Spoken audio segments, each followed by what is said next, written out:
यशवा है मसीह में उसकी भलाइयों के लिए, उसके प्यारों के लिए कि आज एक बार फिर से हम यहोवा अब्बा की पवित्र हजूरी में हैं, उसके पवित्र वचन से सीखने के लिए, समझने के लिए।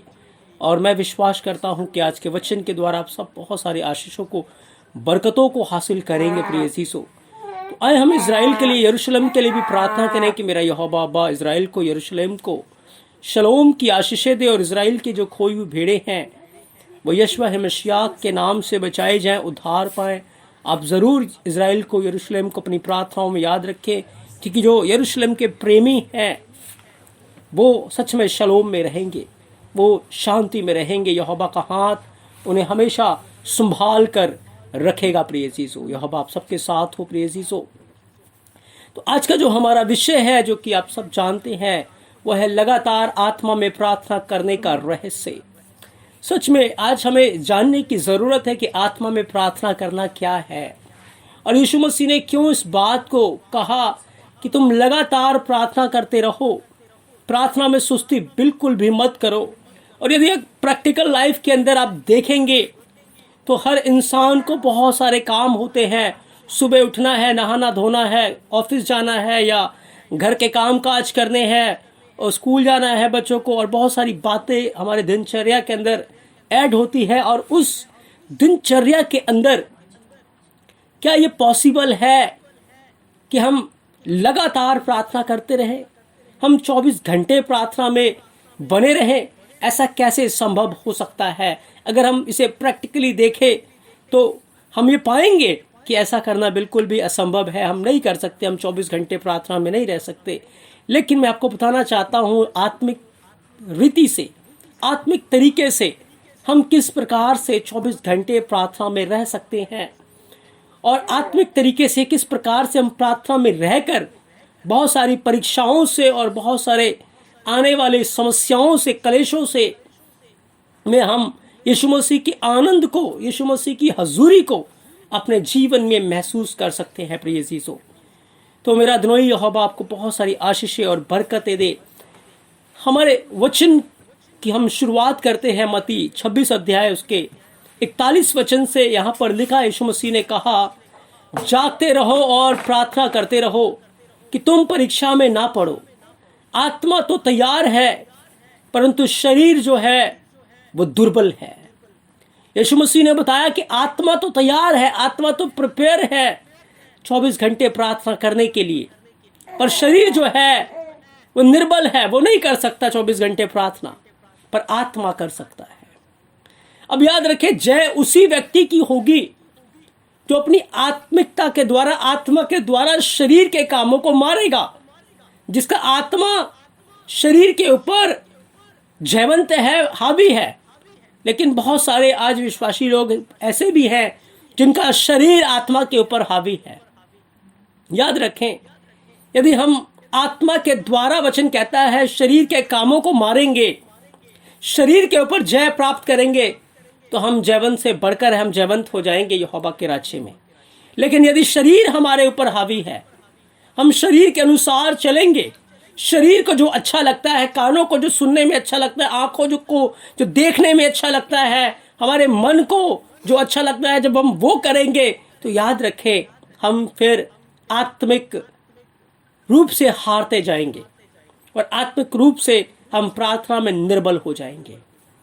याद रखें प्रिय अज़ीज़ों, आत्मिक रूप से प्रार्थना करना क्या है, आत्मिक रूप से प्रार्थना में रहना क्या है। आज बहुत सारे लोग प्रार्थना तो करते हैं, घंटों प्रार्थना करते हैं, घुटने टेक कर प्रार्थना करते हैं, और वो सोचते हैं कि हम प्रार्थना करके, उपवास रखकर या बहुत सारी चीज़ें ऐसे करके हम बहुत धर्मी हैं। लेकिन सच्चाई इसके विपरीत है, सच्चाई इससे बिल्कुल दूर है। क्योंकि हमारी शारीरिक रीति से जो प्रार्थना है, शरीर की रीति पे जो प्रार्थना है, उसका कोई भी प्रतिफल नहीं है प्रिय अज़ीज़ों। पर हमारी वही प्रार्थनाओं का प्रतिफल है, वही प्रार्थनाओं का उत्तर है जो आत्मा की रीति पर है, आत्मा के अनुसार है। हमारी जितनी भी प्रार्थनाएं शारीरिक रीति पर है, उसका कोई भी प्रतिफल नहीं है, कोई भी फायदा नहीं है प्रिय अज़ीज़ों। अब हम जाने कि हमारी आत्मिकता की प्रार्थना क्या है और शारीरिक प्रार्थना क्या है प्रिय अज़ीज़ों। याद रखें, यीशु मसीह के जीवन को आप देखेंगे, यीशु मसीह को जब क्रूस के ऊपर जाकर प्राणों को देना था, जान देनी थी, तो यीशु मसीह उसे पहले गतशमनी बाग में गए। और जब वो गतशमनी के बाग के अंदर गए और वहां पर यीशु मसीह ने मत्ती 26 अध्याय उसके 36 वचन से, यीशु मसीह जब गतशमनी बाग में गए और वहां जाकर यीशु मसीह प्रार्थना करना चाहते थे, और यीशु मसीह चाहते थे कि उसके जो चेले हैं वो भी प्रार्थना करें यीशु मसीह के साथ। और यीशु मसीह ने अपने 3 प्रिय चेलों को लिया कि उनके साथ वो प्रार्थना में सहभागी हो। और यीशु मसीह ने उस समय बताया कि मेरा जो जी है वो बहुत उदास है, बहुत व्याकुल है, ऐसा लग रहा है कि मेरे प्राण निकले जा रहे हैं। और ऐसा परीक्षा, ऐसा सताव, ऐसा कलेश का वो समय था यीशु मसीह के लिए, जहां पर खड़े रहना बहुत मुश्किल और कठिन काम था। याद रखें, उससे पहले यीशु मसीह ने बहुत सारी बातों से वो गुजरे थे। यीशु मसीह के परिवार ने, यीशु मसीह के भाइयों ने, यीशु मसीह के अपने लोगों ने बहुत सारी बातों के द्वारा उसको ठेस पहुंचाया था, उसका अपमान किया था, उसके खिलाफ बातें की थी। आज तो कोई अगर हमारे विरोध में बातें करता है तो बस हम उन्हीं बातों को लेकर स्टॉप कर देते हैं, प्रार्थना को करना अपने जीवन में रुक जाते हैं। लेकिन यीशु मसीह के साथ क्या था? यीशु मसीह उन सारी बातों को सुनते हुए जो कि यीशु मसीह के साथ हो रही थी, यीशु मसीह चेतावनी भी देता गया। ऐसा नहीं यीशु मसीह उनको चेतावनी नहीं देता गया, यीशु मसीह ने चेतावनी भी दी। जब यीशु मसीह का मजाक उड़ रहा था, यीशु मसीह के खिलाफ बातें हो रही थी, यीशु मसीह के विरोध में निंदा हो रही थी, यीशु मसीह के भाई यीशु मसीह को मारना चाहते थे, उन सारी बातों में यीशु मसीह ने जब उन बातों को वो जानता था, वो उनको वचन के द्वारा चिताता रहा, वचन के द्वारा उनको सावधान करता रहा, क्योंकि वो गुनाह कर रहे थे, वो पाप कर रहे थे। लेकिन यीशु मसीह उन सारी बातों का यीशु मसीह ने अपने ऊपर हावी नहीं होने दिया, उन सारी बातों को उसने अपने ऊपर हावी नहीं होने दिया, पर वो आत्मा की रीति से यहोवा की ओर देखता रहा, आत्मा की रीति से उनके लिए प्रार्थना करता रहा, आत्मा की रीति से उनके लिए उनके पापों को क्षमा करता रहा। आज हमारे साथ क्या होता? हमारे अंदर बदले की भावना है, यहोवा यदि उसने हमारे साथ बुरा किया है तो उसके साथ भी बुरा हो, उसने हमारे साथ गलत किया है उसको भी तू बदला दे, प्रतिफल दे। आज हमारे हृदयों के अंदर, मनों के अंदर करवाहट भरी हुई है। क्या हम आत्मा की रीति में हैं? नहीं, हम शरीर की रीति पे हैं। याद रखिए, हमारे घुटने टेक कर प्रार्थना करना व्यर्थ है, हमारा हाथों को उठाना व्यर्थ है, क्योंकि यहोवा कहता है तुम्हारे हाथों में लहू भरा हुआ है, मैं तुम्हारी प्रार्थनाओं को नहीं सुनूंगा। यीशु मसीह के जीवन को देखिए, वो चाहता तो 1 मिनट के अंदर लोगों को सबक सिखा सकता था, 1 मिनट के अंदर लोगों को बता सकता था, स्वर्ग से आग गिराकर उन्हें भस्म कर सकता था, उनको पीड़ा में डाल सकता था, तड़पा सकता था। लेकिन यीशु मसीह ने आत्मिक रीति से यहोवा की ओर देखते हुए उनके लिए प्रार्थना की। ऐसे यीशु मसीह ने नहीं कहा अपने सताने वालों के लिए प्रार्थना करो, अपने दुश्मनों को प्रेम करो, पर यीशु मसीह ने ये सारी बातें करके दिखाई। और गतशमनी के बाग के अंदर अब जो बातें वो पहले तो सुनकर वो बातें यीशु मसीह को दुख पहुंचा रही थी, लेकिन उन बातों को वो ना सोचते हुए, ना देखते हुए यहोवा की ओर देख रहा था। पर जब गतशमनी बाग के अंदर यीशु मसीह है, अब वो सारी बातें हकीकत में यीशु मसीह के ऊपर होने वाली एक भयानक क्लेश, एक भयानक परीक्षा यीशु मसीह के ऊपर है। अब शरीर कहता है कि मैं उस भयानक क्लेश से, उस भयानक परीक्षा से, क्रूस की मौत से बच जाऊं, लेकिन आत्मा कहती है मैं इसीलिए ठहराया गया, मैं इसीलिए आया कि मैं उस दुख को, उस पीड़ा को उठाऊं। याद रखें, बाइबल बयान करती है हम इसीलिए आए हैं मसीह यीशु में कि हम यीशु मसीह के कारण सताए जाएं, क्लेश उठाएं, ताकि हम अपनी महिमा में, अपने उस राज्य में पहुंचे। यूहन्ना ने जब एक बड़ी भीड़ को स्वर्ग के राज्य में देखा तो स्वर्गदूत ने पूछा कि ये कहां से आए हैं? यूहन्ना ने कहा स्वामी तू ही जानता है। तो स्वर्गदूत ने बताया ये वो हैं जो महाक्लेश में से निकल कर आए हैं। इन्होंने अपने वस्त्रों को मेमने के लहू के द्वारा शुद्ध किया। प्रिय चीजों, आत्मा तो बताता है कि हमें स्वर्ग की ओर देखना है, हमें शारीरिक बातों के ऊपर, शारीरिक कामों के ऊपर मन नहीं लगाना, हमें सताव सहने वाला बनना है, ना कि सताव सताने वाला। सच में आत्मा क्या कहता है और शरीर क्या कहता है? अगर हम आत्मा की रीति से चलेंगे तो याद रखें, हम आत्मिक रीति से 24 घंटे प्रार्थना में रहेंगे। यदि हम शारीरिक रीति से चल रहे हैं और घुटने टेक कर प्रार्थना कर रहे हैं और प्रार्थना में बैठे रहते, याद रखें हमारी प्रार्थना, हमारे हाथों का उठाना व्यर्थ है। अब जितनी मर्जी लंबी लंबी प्रार्थनाएं करें, जितने मर्जी लंबे लंबे उपदेश दें, कोई प्रतिफल नहीं है, कोई भी फायदा नहीं है। प्रिय चीजों, याद रखिए, आपको सताव सहने वाला बनना है, आपको कलेश उठाने वाला बनना है, कलेश देने वाला नहीं, सताने वाला नहीं, पर यहोवा में, यीशु मसीह में सताव को, कलेश को सहने वाला बनना है। तभी आप आत्मा की रीति पे चलेंगे, क्योंकि जितना बड़ा कलेश उतनी बड़ी महिमा, जितना बड़ा सताव उतनी बड़ी महिमा हमारे लिए प्रकट होगी। प्रिय चीजों, क्या हुआ? यीशु मसीह घुटने टेक कर गतशमनी के बाग में प्रार्थना कर रहे हैं, ऐ बाप हो सके तो ये प्याला मुझसे टल जाए। याद रखे, एक तरफ शारीरिक अभिलाषा है, एक तरफ शरीर की इच्छा है और एक तरफ आत्मा की इच्छा है। शरीर और आत्मा में युद्ध चल रहा है। बहुत बार हमारे साथ ये होता है, शरीर और आत्मा में युद्ध चल रहा होता है और यीशु मसीह बहुत हार्दिक वेदना के साथ प्रार्थना कर रहे हैं, ऐ बाप हो सके तो ये प्याला टल जाए। ये शरीर की डिमांड है, लेकिन आत्मा कहता है नहीं, मैं इसी घड़ी के लिए आया हूँ, मेरा जन्म ही इसलिए हुआ है कि मैं क्रूस की मौत को सहूं। और यीशु मसीह ने कहा, बाप मेरी नहीं तेरी मर्जी पूरी हो। वचन कहता है उसका लहू जो है वो पसीना जो है वो लहू की बूंदों की नाई जमीन के ऊपर गिर रहा था। क्या हो रहा था?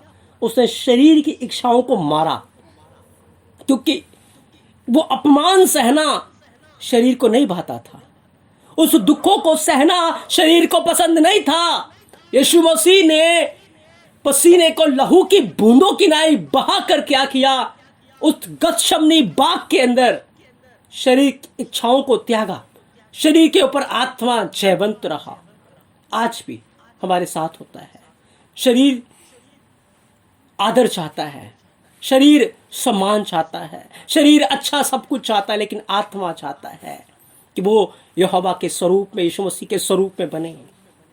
प्रिय जीसो, यीशु मसीह ने घुटने टेक कर जब प्रार्थना की, कहा, ऐ बाप मेरी नहीं तेरी मर्जी पूरी हो। बहुत बार हमारे जीवन के साथ भी ऐसा होगा, हमें घुटने टेकना पड़ेगा, हमें आना पड़ेगा, हमें वहां पर अपने भाई बहनों के लिए प्रार्थना करनी पड़ेगी, हमें आना पड़ेगा घुटने टेक कर, यहोवा मेरी मर्जी नहीं तेरी मर्जी पूरी हो। यदि तू चाहता है मैं इन बातों में जाऊं तो तेरी मर्जी पूरी हो। सच में स्वर्ग से आपके लिए सहायता करने के लिए यहोवा अपनी सामर्थ को, पवित्र आत्मा को भेजेगा, स्वर्गदूतों को आपके लिए भेज देगा। जब आप उसकी इच्छा पूरी करने के लिए जागेंगे, उसकी मर्जी को पूरा करने के लिए जागेंगे। आज वो इंसान सो रहा है जो शारीरिक रीति के अनुसार चल रहा है, जो कानों की खुजली के अनुसार चल रहा है, उसको जो अच्छा लगता है वो करता है, और जो उसको सही नहीं लगता उसको नहीं करता। प्रिय जीसो, यीशु मसीह 3 बार प्रार्थना कर रहे थे, 3 बार उन्होंने प्रार्थना की और तीनों बार उसने एक ही बात कही, बाप मेरी नहीं तेरी मर्जी पूरी हो जाए, तेरी मर्जी पूरी हो जाए। आज हम किसकी मर्जी पूरी कर रहे हैं? आत्मा की मर्जी पूरी कर रहे हैं या शरीर की मर्जी पूरी कर रहे हैं? याद रखें, यदि हम सता रहे हैं एक दूसरे को, हम अपने फायदे के लिए कर रहे हैं काम, अपने लाभ के लिए चल रहे हैं, हम आत्मा की रीति पर नहीं हैं, हम शरीर की रीति पर हैं। और हमारी प्रार्थनाएं आत्मिक रीति पे नहीं है, कोई फायदा नहीं है उन चीज़ों का, जब तक हम आत्मा की रीति पे नहीं है। यीशु मसीह ने एक बात कही, यदि तेरा भाई से कोई मन में बैर है, शिकायत है, जा अपनी कुर्बानी को छोड़ दे, अपने भाई के साथ सुलह कर, उसके बाद फिर आ कुर्बानी चढ़ा, तेरी कुर्बानी स्वीकार होगी। क्योंकि जब तक तू अपने भाई से वैर रखेगा तब तक तेरी कुर्बानी स्वीकार नहीं होगी। वो शारीरिक रीति पर था। कैन की कुर्बानी क्यों नहीं स्वीकार? वो भाई से नफरत करता था। तभी तो बाइबल कहती कैन के समान मत बनो, जो हत्यारा था, अपने भाई से वैर करता था, वो नहीं प्यार करता था, नहीं चाहता था उसको। यीशु मसीह ने कहा लोग इसी से जानेंगे तुम मेरे चेले हो जब तुम आपस में प्यार करोगे। यदि आपस में प्यार नहीं तो हम यीशु मसीह के चेले नहीं हैं, हम उसकी ओर से नहीं हैं, हम उसकी संतान नहीं हैं। हम आत्मा की रीति पर है, शरीर की रीति पर है। आज हमें अपने आप को जांचना है, परखना है। प्रिय यीशु, क्या हुआ? यीशु मसीह ने प्रार्थना के द्वारा जयवंत हो गया। उसने जय हासिल की और वो तैयार हो सका उन सारे अपमान को, सारे सताव को, सारे क्लेश को सहने के लिए। यीशु मसीह तैयार हो गया। लेकिन दूसरी तरफ चेले सो रहे थे, भारी नींद उनके ऊपर थी। और मत्ती 26:43 कहता है यीशु मसीह ने उनकी आंखों को देखा, वो नींद से भरी हुई थी, सोते पाया। पर यीशु मसीह प्रार्थना में था, पसीना लहू की बूंदों की नहीं। यीशु मसीह का वही लहू आज आप अपने जीवन के ऊपर लीजिए और कहे मेरी नहीं बाप तेरी मर्जी पूरी हो। याद रखें उस लहू के अंदर वो सामर्थ है जो हमें हमारी इच्छाओं के ऊपर जयवंत कर देगा। प्रिय यीशु, चेले सोते रहे। आज बहुत सारे लोग सो रहे हैं, आत्मिक रीति से सो रहे हैं। फिजिकल रीति से तो चलते हैं, प्रार्थना करते हैं, वचन पढ़ते, लेकिन आत्मिक रीति से वो सो रहे हैं। याद रखें जब परीक्षा आएगी वो खड़े नहीं रह पाएंगे। मैं आपको बताना चाहता हूं भयंकर परीक्षा संसार के ऊपर आ चुकी है, मसीहों के ऊपर आ चुकी है। यदि हम चाहते हम इसमें खड़े रहे तो हमें आत्मिक रीति से प्रार्थना में रहना है। आत्मिक रीति से प्रार्थना में 24 घंटे लगातार हमें आज्ञाकार रहना है, एक दूसरे को प्रेम करना है, वचन के अनुसार चलना है, हाथों को यहोवा की ओर उठाना है। याद रखें मैं प्रार्थना के विषय में आपको बताता हूँ, प्रार्थना सिर्फ 10 मिनट का या 1 घंटे का या 2 घंटे का नहीं है। प्रार्थना हमेशा के लिए है। मेरा संबंध, मेरा रिश्ता यहोवा के साथ बहुत अच्छा है, मेरी बातचीत होती रहती है। यहोवा धन्यवाद, ये बात आपको पसंद है, धन्यवाद मैं कर रहा हूँ, ये नहीं पसंद मैं नहीं करूँगा। यूसुफ प्रार्थना में रहता था। जब पोतीपुरा की बीबी उसके ऊपर गलत नजर डाल रही थी, उसने कहा कि मैं ऐसा गुनाह करके यहोवा की दृष्टि में क्यों बुरा बनूं? क्यों? क्योंकि उसकी बात चल रही थी यहोवा के साथ। वो देख रहा था यहोवा इस समय मुझे वॉच कर रहा है, मुझे देख रहा है, वो जानता था। पर हम भूल जाते हैं यहोवा हमें देखता है, क्योंकि रिश्ता ही ठीक नहीं है। इसीलिए तुरंत बुराई होती है, तुरंत गुनाह होता है, तुरंत कानाफूसी की बातें होती हैं। प्रिय यीशु, हम फिर आत्मिक रीति से सो रहे हैं। याद रखें परीक्षा के समय में, सताव के समय में खड़े नहीं रह पाएंगे। आज हमारे पास मौका है, जब आज हम यहोवा के वचन को सुनते हैं, अपने हृदय को कठोर ना करें, हम जाग जाएं। चेले जब समय आया तब क्या हुआ? सबके सब यीशु मसीह को छोड़कर भाग गए। पतरस खड़ा नहीं रह पाया। क्यों? क्योंकि वो प्रिपेयर नहीं थे, वो प्रार्थना में नहीं बने हुए थे, प्रार्थना में उनका जीवन नहीं था। यीशु मसीह ने बार बार कहा था प्रार्थना करते रहो, कहीं परीक्षा में ना पड़ जाओ, कहीं परीक्षा में ना पड़ जाओ, कहीं परीक्षा में ना गिर जाओ। प्रिय यीशु, आज लोग परीक्षा में गिर रहे हैं। जब समय आता है कि हम यीशु मसीह के लिए सताव सहने की तो दूर की बात है, सताना ही शुरू हो जाता है। जब समय आता है हम यीशु मसीह की गवाही देने पर खड़े रहे, हम भाग जाते हैं वहां से। छोटी छोटी बातों में हम गिर जाते हैं। क्यों होता है? क्योंकि हम प्रार्थना में नहीं बने हुए, हम आत्मिक रीति से उसके साथ नहीं खड़े हुए, हम सो रहे हैं। हमने यीशु मसीह के जीवन को देखा है, अब हम पौलुस के जीवन को देखें। पौलुस वो व्यक्ति था जो व्यवस्था के अंदर बहुत माहिर था, और वो तोरा को और यहोवा की वचनों को बहुत अच्छी रीति से जानता था, उपवास करता था। उसका गुरु गमलीएल था और उसकी चरणों में बैठकर वो व्यवस्था को, वचनों को सीखता था। लेकिन फिर भी क्या करता था? वो मसीहों को सताता था, मसीहों को मारता था, उनको पकड़ पकड़ के जेल में बंद करता था। और ऐसा करके क्या सोचता था? मैं बहुत धर्म का काम कर रहा हूँ, मैं बहुत अच्छा काम कर रहा हूँ। क्या सोचता था वो? मैं बहुत अच्छा काम कर रहा हूँ। अब तक उसकी आंखें बंद हैं और वो मसीहों को सता रहा है, मसीहों को सता रहा है, मसीहों को वो सता रहा है। प्रिय यीशु, क्या हुआ? एक दिन उसकी मुलाकात, जब वो जा रहा था मसीहों को जबरदस्ती बांधने के लिए, उनको जेल में डालने के लिए, उनको मारने के लिए, रास्ते में उसकी मुलाकात एक बड़ी ज्योति के साथ हुई, यीशु मसीह के साथ हो गई। और जब उस बड़ी ज्योति उसके ऊपर चमकी, वो खड़ा नहीं रह पाया, वो गिर गया और वो अंधा हो गया। उसकी आंखें संसारिक चीजों को देखने के लिए बंद हो गई। अब वो यीशु मसीह के उस प्रकाश को देख पाया, और उस प्रकाश में से क्या आवाज आई, कहा, हे शाऊल तू मुझे क्यों सताता है। क्या यीशु मसीह ने शाऊल को सताया? क्या शाऊल ने यीशु मसीह को सताया? पर यीशु मसीह क्या बोल रहा है, हे शाऊल तू मुझे क्यों सताता है। क्या मसीहत के अंदर हम एक दूसरे को प्यार करने की बजाय एक दूसरे को सता रहे हैं?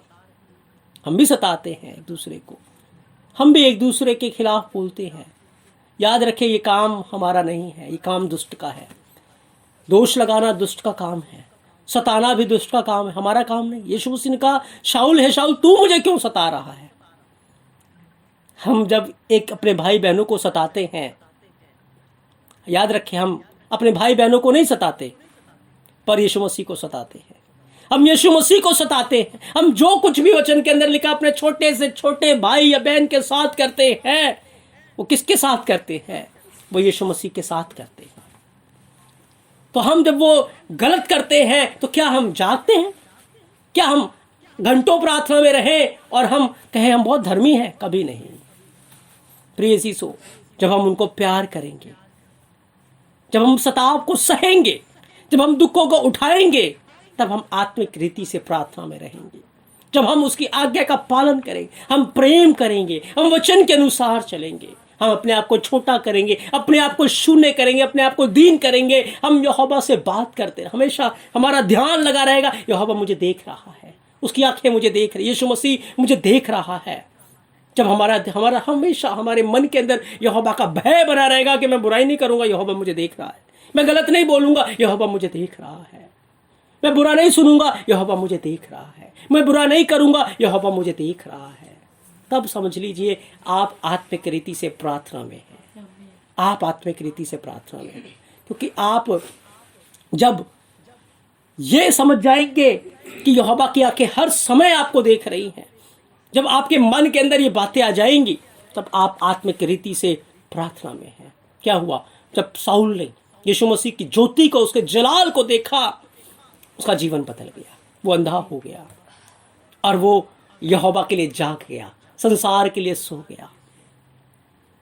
जो मसीहों को सताता था, जो मसीहों को मारता था, जो उनके ऊपर अत्याचार करता था, अब क्या हुआ? अब वो शाऊल, अब वो पौलुस सताव को सहने वाला बना। अपने भाइयों के द्वारा सताया गया, अपने लोगों के द्वारा सताया गया, लेकिन उसने किसी को नहीं सताया, उसने नहीं सताया किसी को। वो कहता है 2 कुरिन्थियों 11 अध्याय 24 से 28 वचन को जब आप पढ़ेंगे, वहां पर लिखा है कि 5 बार उसने यहूदियों से, अपने लोगों से 39 कोड़े खाए, पत्थरबाह को सहा, यात्राओं में, जंगल के जोखिम में, डाकुओं के साथ, भूख प्यास में, और कलीसियाओं के अंदर जो अगुए थे और लोग थे, उन्होंने भी पौलुस को सताया था।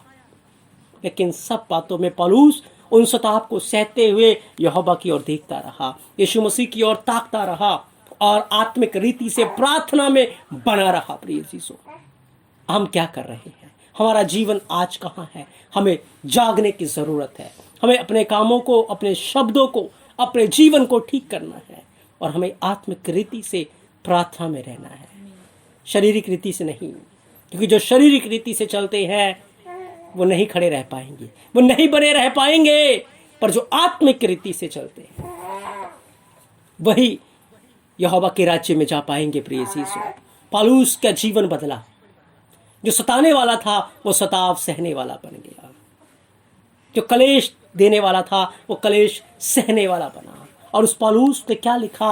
इफिसियों 6 अध्याय 18 वचन के अंदर, हर समय और हर प्रकार से आत्मा में प्रार्थना और विनती करते रहो और इसीलिए जागते रहो कि सब पवित्र लोगों के लिए लगातार विनती किया करो। वही पौलुस जिसका जीवन बदल गया, उसने इन बातों को लिखा कि आत्मा में प्रार्थना करो, आत्मा में विनती करो और जागते रहो कि अपने भाई बहनों के लिए, अपने पवित्र लोगों के लिए प्रार्थना करते रहो, ताकि तुम बचाए जाओ, तुम पवित्र किए जाओ। हम जो कुछ भी कर रहे हैं एक दूसरे के साथ याद रखें, हम मसीह के साथ कर रहे हैं। हम जागे, हम यीशु मसीह के लिए बोल रहे हैं, हम यीशु मसीह के लिए कह रहे हैं। यीशु मसीह उन सब बातों का न्याय करेगा। आज हम कहां पर हैं? हमें अपने जीवन को जांचने की, परखने की प्रिय जीसु जरूरत है। आज के भाग में हमने सीखा है कि हमें किस प्रकार से आत्मिक रीति से लगातार प्रार्थना में रहना है। हमें भले कामों को करते रहना है। हमें यहोवा का डर भय अपने जीवन में रहना, उठते बैठते जागते, चाहे हम ऑफिस में हैं, चाहे हम घर के काम को कर रहे हैं, चाहे हम कपड़े धो रहे हैं, चाहे हम जो कुछ भी कर रहे हैं, यहोवा की ओर हमारा ध्यान हो कि वो हमें देख रहा है। चाहे हम किसी से बात कर रहे हैं, हमारा ध्यान यहोवा कि वो हमें देख रहा है। मैं ऐसा कुछ नहीं बोलूं जिससे वो नाराज हो जाए, जिससे मैं उसके दृष्टि में पाप करूं। ये आत्मिक रीति से प्रार्थना में रहना है। और ऐसे यीशु मसीह प्रार्थना में रहते थे। ऐसे जब पौलुस का जीवन बदला, वो प्रार्थना में रहता था। आप भी रह सकते हैं, आप भी रह सकते हैं। तब आपका जीवन यहोवा में धन्य हो जाएगा और आप उस भारी परीक्षा क्लेश में भी खड़े रह पाएंगे। आपको उस परीक्षा में आप बचे रह पाएंगे जो इस सारे संसार के ऊपर आने वाला है। प्रिय यीशु, मेरा यहोवा बाबा आपको बहुत सारी आशीषें और बरकतें दे। मैं विश्वास करता हूँ आज के वचन के द्वारा आपने बहुत सारी आशीषों को, बरकतों को हासिल किया है। यहोवा बाबा आप सबके साथ हो। आप सबको शबद शलोम।